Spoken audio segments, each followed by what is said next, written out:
Kaspars Ikstens pēc spēles 1-1, bet tā spēle laikam šoreiz nebija tā labākā.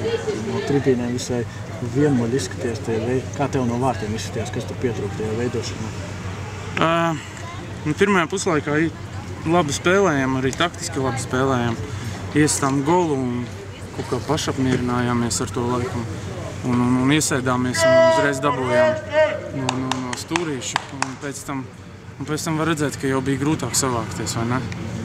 Varbūt pietrūka pēdējā piespēle.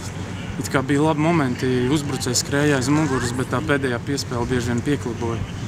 Tā kā droši vien tās pēdējās piespēles jāuzlabo, un tad būtu vēl momenti. 4 spēles nebija ielaists, tagad ielaist vārti. Kas varbūt ir tajā spēlē pamainījies? Nevar teikt, ka tev kaut kāda brīnuma iepriekš bija jārāda. Tu jūti, ka arī tā spēle ir kaut kāda drošāka palikusi no aizsardzības viedokļa. Jā, jaunais treneris ievies savas korekcijas, aizsargi tagad vairāk vārtu rāmī izvietojas, un var redzēt, ka uzreiz momenti vispār man nekāda nebija. Tā kā aizsardzībā ļoti stingri, disciplinēti spēlējam. Tur ir lielākas komandas aizsardzību nopelns nekā mans viennozīmīgi. Tā Eiropas līgas izlase tuvojās.